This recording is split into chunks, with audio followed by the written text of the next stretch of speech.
अपंग, अंध यांचा एक तरी आमदार खासदार का नाही?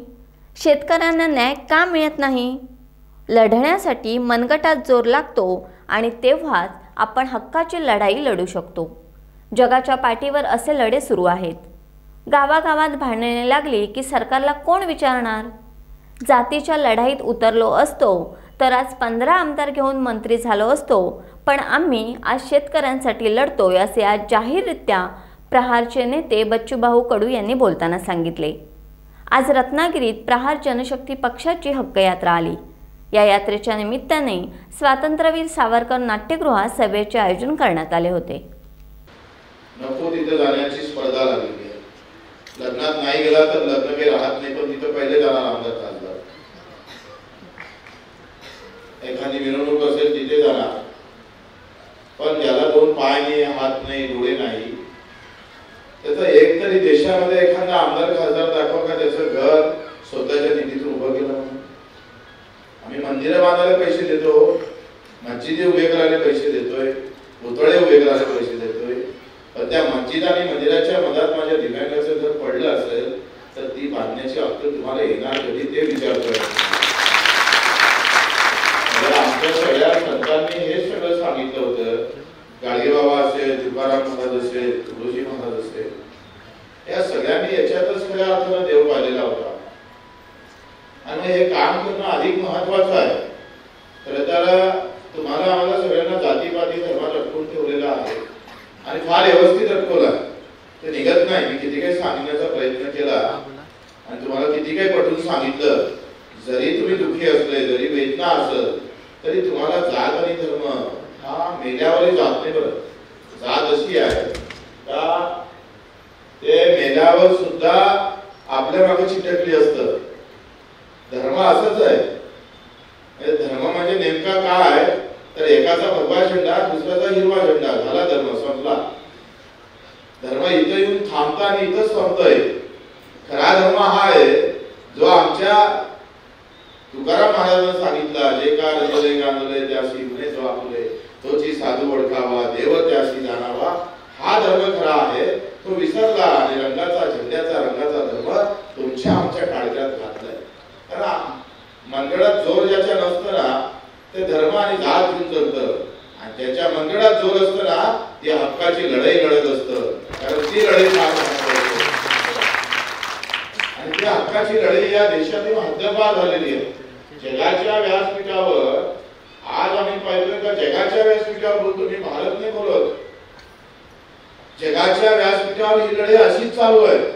प्रत्येक देश कुठे ना कुठे जाती पाती वर्णभेदामध्ये अडकून ठेवलेला आणि आम्ही सगळ्या गरिबांनी गावागावात असेच भांडलो पाहिजे. कधी जातीच्या नावानं भांडलो पाहिजे, कधी मिरवणूक घेऊन भांडलो पाहिजे, कधी मस्जिदीची साठी भांडलो पाहिजे, कधी मंदिरासाठी भांडलो पाहिजे. कारण तुम्ही भांडत राहिले म्हणजे सरकारसोबत कोणी भांडण करत नाही.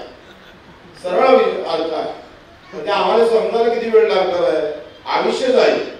कारण गावागावात भांडणं सुरू झाले तर सरकारने भांडायला उतरच कोण. आणि हा व्यवस्थित प्लॅनिंग आहे.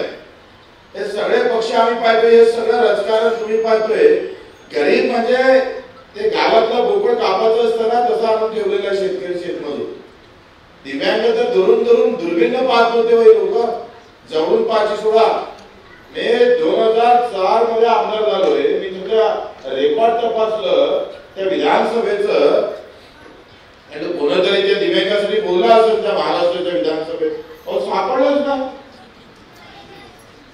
कोणी बोलायलाच तयार नाही. आणि मी बोलत होते, आंदोलन करत होतो तर एक आमदार म्हणजे कशासाठी मारतो यांच्यासाठी? आहेच किती गावात 4-5 लोक नाही ग्रामपंचायत सदस्य म्हणून देत आणि याच्यासाठी बस महाराष्ट्रावर फिरत बसतात. अंगावर 200 गुन्हे दाखल करून घेतलाय. काय मूर्ख आहे का मी बच्चू कडू?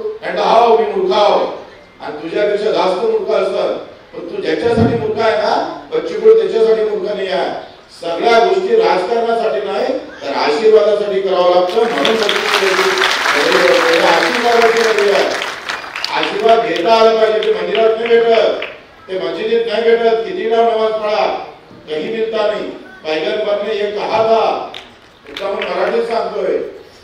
पैगंबरने काय सांगितलं का बाजूचा माणूस जर उपाशी असेल आणि तुम्ही 10 नमाज पढ़त असाल तर तुमचा नमाज अदा होत नाही. हे लोकांना सांगितलंच ते काही लोकांना सांगितलं बसलोय भांडत. आम्ही जे लढाई लढतोय ते सामान्य माणसाची लढतोय, गरीब माणसाची लढतोय. कोणत्या जातीवादी धर्माची लढाई नाही लढत. ते सोपी आहे. मी जर जातीची लढाई लढलो असतोय तर माझे 15 आमदार राहिले असते, बच्चू कडू कदाचित मंत्री राहिला असता. पण जातीच्या लढाई आम्ही बसतोय, शेतकऱ्याची लढाई लढत, आम्ही बसतोय त्या अपंगाची दिव्यांगाची लढाई लढत आहे. कोण मी जर जातीची लढाई घेऊन आलो असतो तर रत्नागिरी हाऊसफुल झाली असती.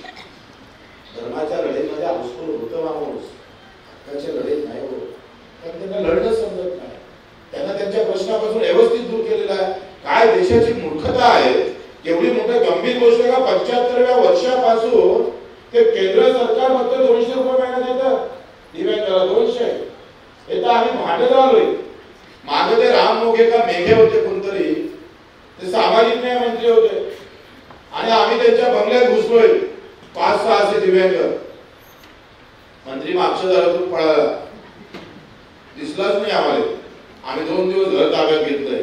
मला पृथ्वीराज चव्हाणचा फोन आला, म्हणजे तुम्ही घर सोडा. म्हणजे बिलकुल सोडत नाही. मंत्र्याचं घर आहे ते, म्हणजे त्याच्या बापाचं नाही, आमचं आहे. आम्ही टॅक्स भरला म्हणून तो तिकडे मंत्र्याच्या घरात राहतो तिकडे. म्हणजे तुमचं घर पृथ्वीराजची बाजूनच आहे.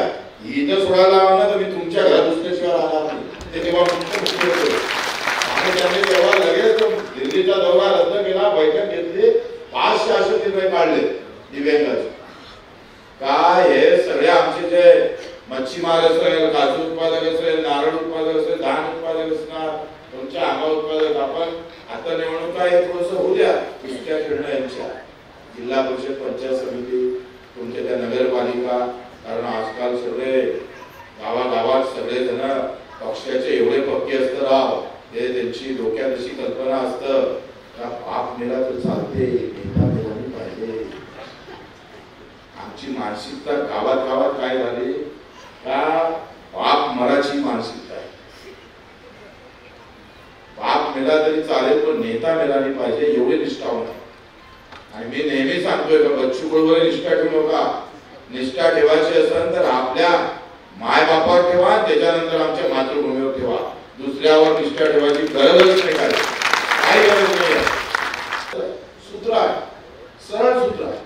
तुम्ही जेवढी गरिबी राहा तेवढा आम्ही पाहिजे रोजगार शहरामध्ये उपलब्ध होणार आहे. मग आमचा माणूस तिकडे कंपनीत आणि बाई आमची भाडे घालतात. सरळ सूत्र आहे. जाणीवपूर्वक गरीब ठेवलं जातं. हा जो रस्ता रत्नागिरी गोवा मुंबई हा का बरं एवढा बेकार आहे. सगळे सरकार पाहिले या रस्त्याला, सगळे सरकार, एकच सरकार सोडलं नाही. कधी आलं ना मी 10 वर्ष अगोदर आजचा रस्ता असाच बदलतच नाही. एवढे मेले तरी बदलत नाही. आम्ही विचार करतोय या रस्ता का बरासा बदलत नाही. कारण या सगळ्या नाराजीने आता सगळ्या रस्ता बेकार झाल्यावर जमिनी स्वस्तात, सगळ्या जमिनी घेणं सुरू केलेल्या आहेत. जेवढे रस्ते बेकार नाही तेवढे तुम्ही त्या जमिनीचे भाव तेवढे डाऊन होते. ते सूत्रच आहे, सरळ सरळ सूत्र. आणि ह्या 10-15 वर्षात जेव्हा हातमाराचा तेव्हा माणूस करायचा. तुमच्या जमिनी स्वस्त भावात घेतल्या. माझ्याकडे तर मी सांगतोय त्या धारणीमध्ये चिखलदऱ्यामध्ये त्या भागात रस्ते एवढे बेकार होते, जसे सगळ्या व्यापाऱ्यांना रस्ते घेतले चौकटीकडे सोडले. सगळ्या जमिनीचे भाव वाढले. टप्प्याटप्प्यावर मारतो तुम्हाला सत्य, टप्प्याटप्प्यावर मार. जमिनी विकू नका. हे किमान 5-10 वर्ष जमिनीला हातच लावू नका सांगतो. हे पुन्हा ते दिवस येणारच आपले. तुम्ही जमीन सोडल्या पाहिजे म्हणून सगळ्या इकडे आम्ही पाहिजे मागे 6.5 लाख शेतकऱ्यांच्या आत्महत्या आहेत. कुठे त्याचा उद्रेक आहे? काहीच नाही. ह्या सगळ्या जमीन सोडावं, तुम्ही चाकरी करावी तिकडे, हे सगळं त्याच्यासाठी प्रयोग आहे. लक्षात घ्या. ते सगळं षडयंत्र आहे. जागतिक वर्ल्ड बँक काय म्हणतोय, त्यांची जबरदस्ती आहे का 40% जनता, खेड्यातली 40 करोड जनता ही शहरात गेली पाहिजे. आज जे आपण पाहिजे का हे सगळं बॅलन्स अनबॅलन्स करायचं आहे. म्हणजे 2% लोकांवर 98% लोक उचलून 2% जमिनीवर घेऊन जायचे. त्याच्यानं मला तेव्हा विधानसभेत एकदा बोलत होते आणि बोलता बोलता एका आमदाराने चिठ्ठी पाठवली आणि बच्चू माझ्या मतदारसंघातलं बोला. म्हणजे तू का बोलत नाही, तुला काय बोलायला काय झालं, मला बोलायला लावतोय. तर तो म्हणे माझीच पार्टी सत्तेत आहे, मला बोलता येते, तिकीट भेटणार नाही. काढाच्या आमदाराने निवडून कोणी झालं बरोबर. म्हणजे हे असे भामटे तिकडे पाठवतोय आपण, कारण त्याला पक्ष आहे, पार्टी तिकीट येते का मत भेटते. सवाल पार्टी का नहीं होना, सवाल मतदार का होना चाहिए. बाबासाहेब आंबेडकरांना जे मतदानाचा अधिकार तुम्हाला दिला मित्र, त्याची पावर संपलेली आहे, त्याचा अंकुश संपलेला आहे. कारण हे एका ठिकाणी केंद्रस्थानी झालं आहे, पार्टीत गेलेलं आहे. लोक काय म्हणतात, तिकीट आणा मग आम्ही तुम्हाला मत मारू. इथं सगळं काम बसलं. प्रश्न आम्ही पाहतोय दबाव पार्टीचा नसला पाहिजे. दबाव तुमचा जेव्हा निर्माण होईल ना, तेव्हा सगळं बदलायचं. तुमचा दबाव संपला आहे, तुमच्या हाती झेंडे देऊन दिले, गावागावात पाठत बसाय. हे जेपर्यंत चालू होईल ना, तोपर्यंत तुमचं काही खरं नाहीये. राजकारणात सूत्र सरळ सरळ, जसं खाल्ल्याशिवाय पोट भरत नाही ना, तसं तुमच्या जाती धर्मामध्ये वाद लावल्याशिवाय त्यांचं पोट भरत नाही. राज्य सरळ सरळ गणित आहे. आणि म्हणून आपण सगळे तयार आहेत. जय जवान, हात वरती करून सगळ्यांनी जय जवान, बोल भारत माता की. धन्यवाद. टाइम्स डिजिटलला लाईक करा, शेअर करा, सबस्क्राईब करा आणि बेल आयकॉन दाबायला विसरू नका. Times digital.